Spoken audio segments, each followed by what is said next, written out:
sounded, I thought I sounded better with the feedback, but that's all right. All right, here we go. So we're about to open up this Bible, okay? But before we open it, I just want to challenge you and encourage you with something, okay? This is the most dangerous book in the history of the world, okay?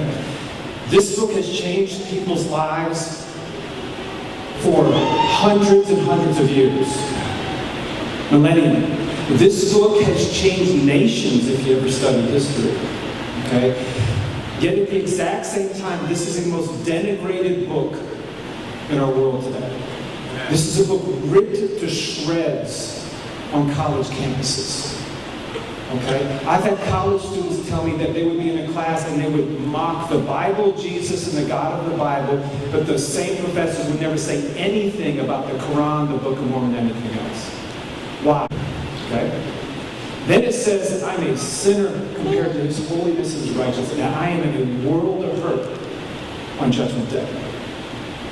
But in his graciousness and goodness, he's given us a way out. Is that correct? Thank you, thank you, thank you for the blood of the Lord Jesus Christ, right? And see, people don't want this book out there now because it gives you hope. It gives you an answer to the problems of our world and your own personal problems, right? But we just keep trying to push it to that. Is that right? Amen. And that's why we want to know this book, live by this book, and read some people. 2 words of advice. I say, be careful. Because if you don't like some of the verses I use, don't come argue with me about it afterwards. I didn't write it. Okay, you'll get to meet him one day. And if you think you really want a Bible, about to open it, be what? Be careful. Okay, let's see what it says. Let's go to the book of Psalms. Okay, Psalms, chapter 86. Psalms, chapter 86. And let's go to verse 15. Psalm 86, verse 15. Okay. And it says, "But thou, O Lord, art a God full of compassion." Talk this morning to me about compassion, okay? "And gracious, long-suffering, plenteous in mercy and truth." Isn't it nice to know there's a gracious, compassionate God waiting for us when we take the last breath? That is very exciting to know, right? I looked up the definition for compassion, and it says a suffering with another, painful sympathy, a sensation of sorrow, excited by distress or misfortune. So someone goes through a tough time, and that excites something in us to do something about it. They use the word commiseration. If you ever go to England, you'll hear people say commiserations all the time, and that's what they're saying. I feel for you as you're going through a certain situation. But also in the forgave their iniquity, Psalm 78:30. But of course, I'm using Noah Webster's dictionary from 1828. A man of God who loved the Word of God, loved Scripture, and defined a lot of his terms by using scriptural things to do that. And if you don't have a 1828 Noah Webster's dictionary, make sure you get one or use it online. You'll learn a lot from it. Okay, so do we have compassion for people going through a gas station? And I got in a long conversation with this guy from Colorado, and we're talking good hot Georgia day, just sitting there, standing there, sweating. But I watched this guy, and he kept pouring the stuff on the ground and scrubbing, trying to get rid of the oil spots by the gas pumps. And I'm watching, he's over there working hard, and I'm talking to this guy, and he moves to another pump. We talked 15 minutes. That guy is still out there sweating. So I ended up, when we finished, I walked over to him. I said, hey, he said, no one ever said we couldn't. I said, okay, I'll be right back. So I went to my car. I took $20 out of my pocket. I took one of the booklets I wrote, put it in there, put a gospel tract in there. I said, hey, I want to give you this. 2 reasons. One, I'm a Christian. Jesus said it's more blessed to give than to receive. Very simple verse. You don't need commentaries on that verse. It's a very simple one to understand. It's more blessed to give than receive. And I said, I want to bless you with this 20 spot, but here's some information about Jesus Christ. Make sure you're right with God and stuff. I wrote that for you. There you go. He looks at me and says, Mark Cahill. I said, yeah. He said, I know you. I said, okay. I said, how do you know me? He said, I sold you a car one time back in the day. I said, okay. I said, what did you sell? He said, I worked at a Mazda dealership. I said, stop. I said, I know you.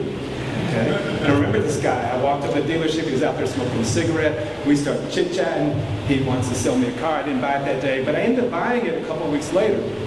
And I said, wait a minute. I said, what's your name? He said, Scott. I said, Scott, I kept that car for 17 years. Scott, I said, that car I have out there years ago. How in the you remember me? He said, well, he said, I was the finance director. He said, in all my years of selling cars, you're the only one that ever walked into my office and talked about who? Jesus Christ. Now, isn't that a sad thing for one? That's pretty sad to think about, right? That we would think getting a deal on a car is a better deal than making sure Scott was saved, right? But that's how I live. Those are just mission trips to me. To a Mazda, that's a mission trip. Well, hey, Scott,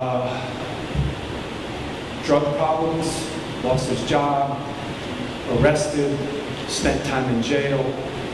QT was giving him a second chance, which he was so grateful for. It's a long fall from finance manager down to getting up the oil spots, right? Okay. Scott and I had a beautiful talk there, gave him all my digits. I said, let's get together for lunch or dinner and continue this conversation. Okay, but do you have compassion for people that maybe made a wrong turn? But can't you help point them in the right direction to make a right turn back to the cross and to the cross for the first time and do that? Think about that, okay? Go to your Bibles, go to Mark chapter 14. New Testament, Mark chapter 14. Matthew, Mark, Luke, John, Mark 14. And go to verse 7. Mark 14 and verse 7. And it says, for ye have the poor with you always, and soever you will may do them good, but you may have not. Let me try again. You have the poor with you always, and whensoever you will may do them good, but me you have not always. So Jesus is saying He's not always going to be here, but the poor will always be with you. Yes, sir. Just a short 2,000 years later, do we still have the poor with us today? Yep. Never going to change. Socialism, communism will never solve the poverty problem. They actually make it worse if you ever studied that and learned it, okay? So if we have the poor with you, does that move you with any compassion to reach out and help other people as you go through life? So one thing I do, I'm not telling anyone to live like I do, but one thing I try to do in life is keep my expenses as low as I can so it gives me more extra nickels to bless other people with. Okay, so I always want some of that discretionary income that I can use it not on myself but to bless others and do that. So I stopped at a gas station over by North Lake Mall, and I walked up to this van, and there were two people sitting in the van. I said, "Are you getting gas today?" They said, "No." I'm shocked at how many people park by a gas pump and don't get gas. We didn't do this back in the day. We parked in front of the place, but people do it all the time now. I said, "Really?" I said, "Okay." So I just reached in my pocket, I grabbed two $20 bills. I said, here's $20. Jesus said it's more blessed to give than receive. I said, "No, buy your gas next time you get gas." All of a sudden, the woman burst out crying. Just burst out crying. I said, "What's wrong?" She said, "We literally have no money. We're just parked here at the gas station with no money." They were just parked. There was an older couple. I said, "You got to be kidding me." So we just started talking, witnessing to them. Talked about Jesus Christ. They loved to read. So I walked back to my car to get one of my books and give it to them. I go back and give them a book, but I had heard the guy at the next pump started chatting with them, like what was going on there, okay? So when I got done with them and finished, I walked over to this guy, Luis, and I said, "Luis, what were you talking about?" So we just started talking and stuff like that, and I explained that I'm a Christian. I just try to represent Christ the best I can anywhere I go. Fail miserably at times, but we serve a merciful, gracious God doing that, okay? He said, "This is interesting you're talking to me." I said, "Why is that, Luis?" He said, "Because my mother just told me, Luis, God is real, and He's going to send you a sign that I'm out there and that He's real," okay? He said, "Sir, you just answered my mother's prayer that she just told me that was going to be the answer to do that," okay? I go back to my car. Another car pulled up, a Dodge Charger, Challenger, something like that. Started talking with Brent, and we're talking. He said, "Well, wait a minute. What if I sin after I get saved?" Justification with sanctification. You know the difference of those? Okay, very important to know the difference, okay? Justification is all the sin debt is paid in, what? Full. Gone. Already taken care of. Bill is paid. Don't have to pay next month on that bill. It's already paid for, okay? Sanctification is the molding and shaping, making you the man or woman of God He wants you to be. But I got to Brent there. Why? Because I was just out trying to do the Lord's work, trying to be compassionate on people. But are you compassionate on people that have a wrong teaching? And they need it separated in their head. That can happen for you right there at a BP station if you want to, okay? So when it comes to giving, I wrote in one of my books, but I always tell people, when you're giving, you can give your time, right? You can give your talent, or you can give your treasure, right? There's all different ways to give. Can you give your time? Is time a great gift? Time's a great gift. I got a text message from someone last night. Hey, I need some help. I said, hey, let's go out to eat. Well, what I didn't know was going to happen was the 23-year-old guy that texted me is extremely suicidal, very, very suicidal. And it wound up being a 3-hour conversation last night, okay, at a restaurant and somewhere else. And interesting give and take, trying to point him straight to the cross. His only hope is Jesus. There's nothing else that's going to help him at this point in life. He's that close. Okay? At the end of it, he said, hey, Mark, I just really want to thank you for taking the time to chat with me. Even he knew how valuable 3 hours were. Okay, so you give time, you give talent. If you're good at a certain subject at school, help someone in the class that's a lost person study for an exam or test, that's giving your talent. Or if you got some extra nickels in your pocket, giving some treasure to bless somebody, okay? It never has to do with the amount. Giving's a heart issue, right? Giving has nothing to do with what you're giving. It's a heart of compassionate issue to do that, okay? I'm just going to read this verse for you. 1 John 3:17. But whoso hath this world's goods, and see his brother have need, and shut up his bowels of compassion for him, how dwelleth the love of God in him? Okay? If we see somebody in need, we need to be doing something about it if we can. I came home probably 2 weeks ago where I live at, walk with like a 2-foot-high brick fence, stone fence there, a stone wall. And I said when they build, I said, people are just going to sit there, okay, and enjoy life or whatever. They're going to be fun to chat with. So I pulled in late this night, and I saw a guy sitting there. And it's not a place to sit, okay, because about 20 feet away, maybe 30, a week earlier, there was a murder right there in front of the liquor store, okay? And police everywhere, bullet cases everywhere. I live in a fun place. And this guy is sitting there late on some night, Friday or Saturday night. I said, no, this isn't good, okay? So I drove down, I did a U-turn, came back, rolled down my window. Now, I'm talking to somebody late night on the street, right? You never know where that's going to go either, but if you see somebody in need, can't I trust the Most High God to protect me at that moment and do that? Sure, of course. And if he lifts the veil and the bullet finally hits me and takes me out here, praise ye the Lord, correct? Dreams have come true on that day, right? It's all in how you look at life. So I rolled and I said, hey, how you doing? He said, I said, do you need a ride or something? He said, yeah, I do actually. I live way up in those apartments over there. And he was an older gentleman, and I said, well, hop in the car. And so he hops in the car, and he had just gotten his liquor from the store over there, and we drove over there and ended up parking in front of his apartment. Wonderful, wonderful 20-minute conversation about Jesus Christ. Okay? He liked to read, gave a couple of opus I did and stuff, like just planting seeds and doing it. But do you have compassion on people that it was even difficult for him to walk that far? Okay, but we care enough to do something about that when it's all said and done. Remember the prodigal son, right? Luke 15, right? The father saw him and had what? Compassion on his son, okay? How's the compassion meter going in your life? More compassionate, less compassionate than you were yesterday? How about a year ago? More compassionate? Heart getting hard? As you see people out there, crazy world in 2023, is it not? It's a crazy little world, right? Ever been compassionate and been taken advantage of? Never happened to you? Goes with the territory. Goes with the territory. You're going to stop being compassionate? Our Most High God hasn't stopped being compassionate. Just goes with the territory. Don't worry too much about it. Go to Matthew chapter 9. Okay, Matthew 9. Matthew, Mark, go back to Matthew 9. Go to verse 36. You've heard these verses before. Matthew 9, verse 36.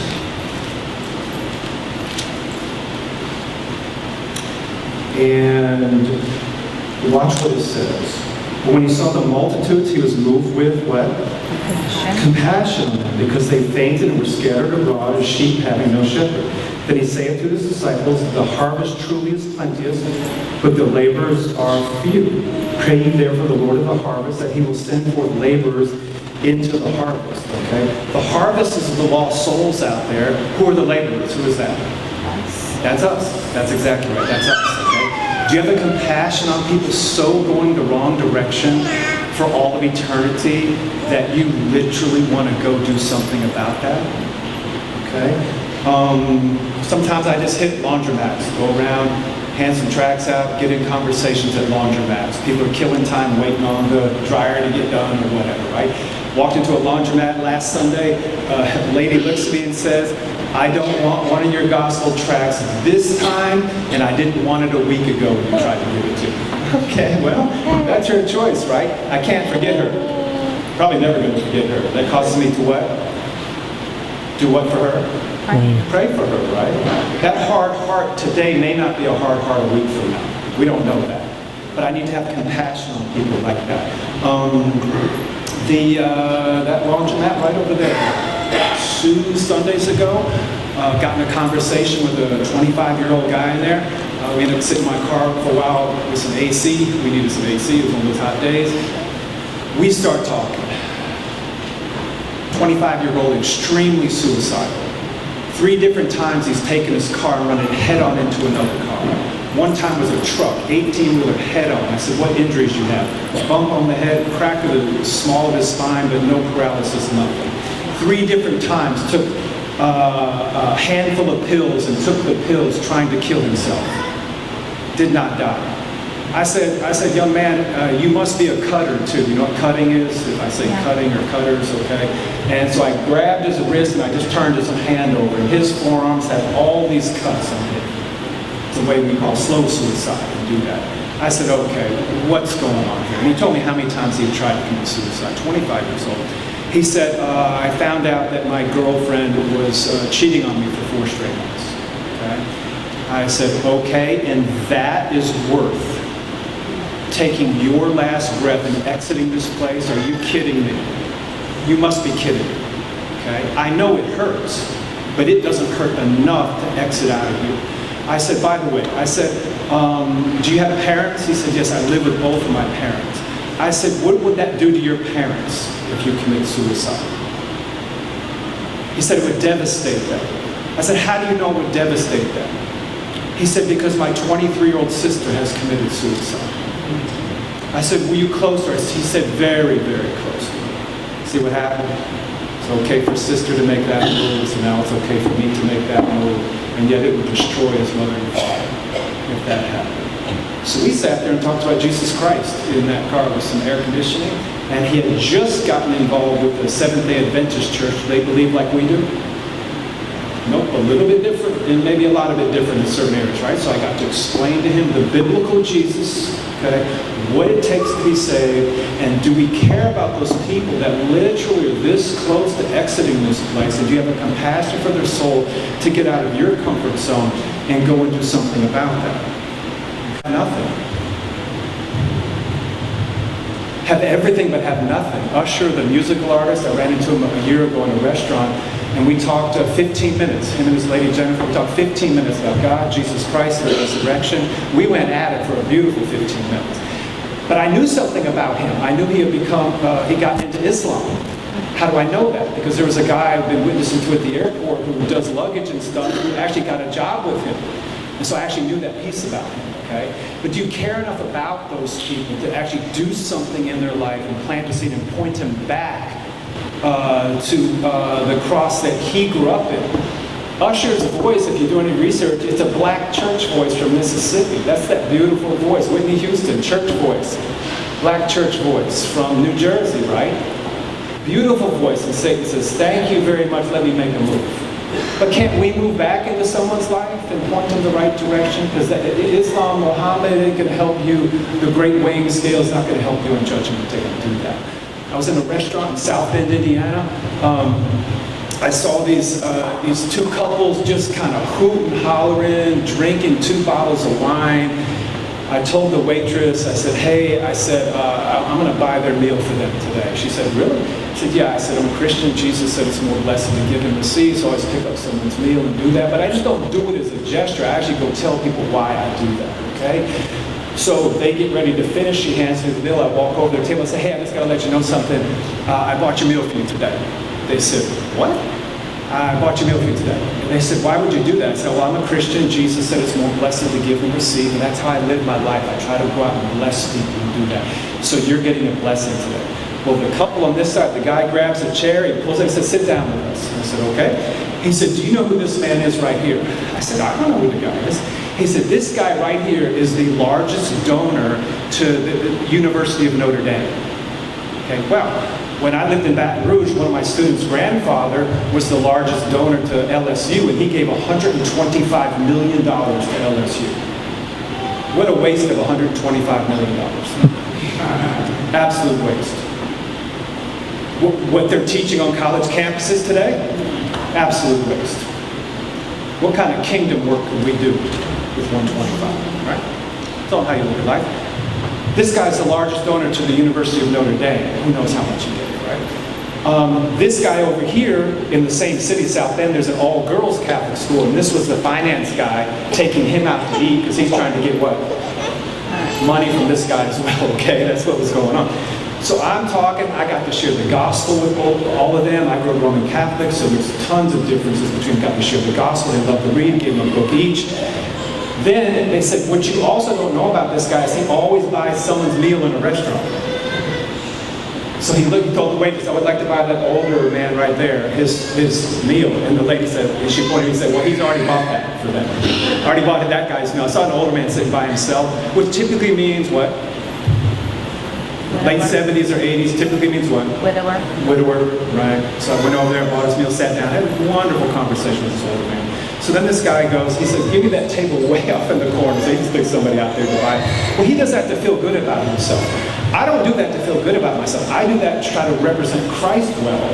And then it always, maybe once or twice maybe, but 100% that opens up the door to share the gospel with people. Because those two couples are going to die with a lot of money, but if they're not born again and saved, they have literally wasted their entire life. Do that, okay? Think about that, okay?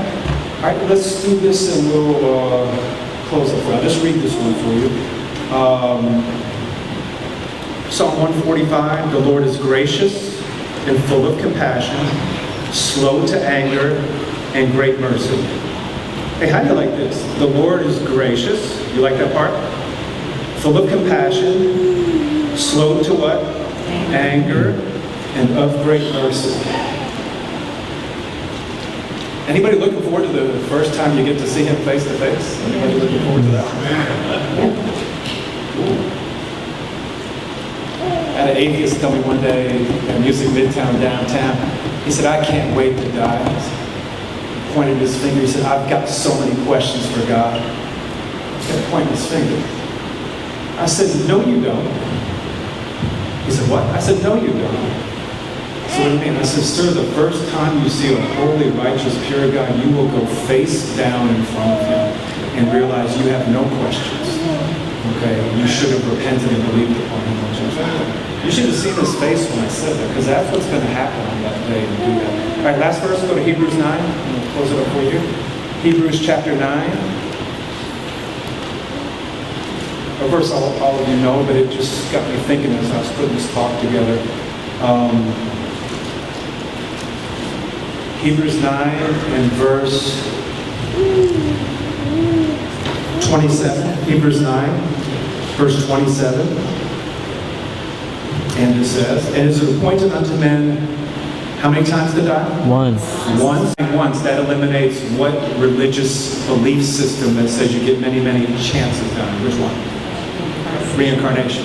Okay, and if you ever study it, it's a curse. It's not a blessing, it's a curse. You have to keep coming back. So always use this verse when you're talking to people who think they get second chances down here. And do it. It's appointed unto men once to die, and after this, the judgment.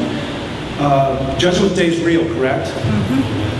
You don't want your worst enemy to have a bad judgment day.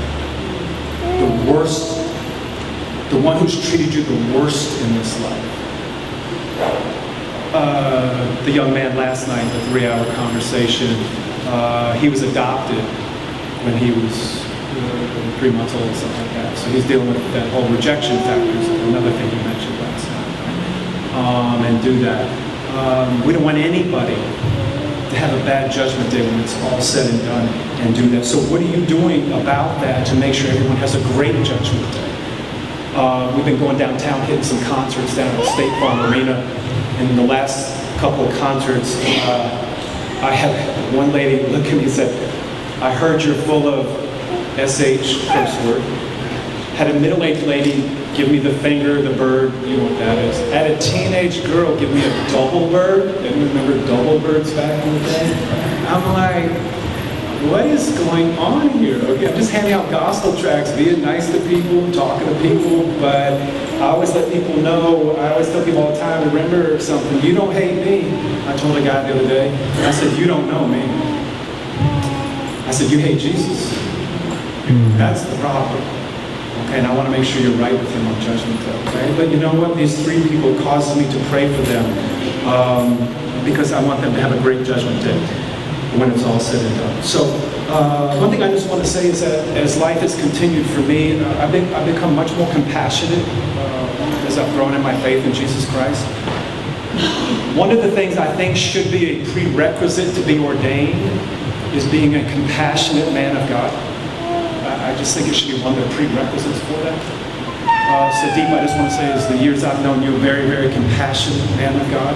But one thing I've also noticed is your wife, too, Stephen, Simon, the whole gang is compassionate. And to me, that is one of the signs of God. You may argue with the truths of God, I tell people, but you can't argue that the love of God that people show you. You can argue with the truths, you can't argue with the love, the compassion that people show you. So I just want to encourage you as you're being ordained today. Very compassionate man of God, as a family, as a father, as a businessman. Don't ever lose that.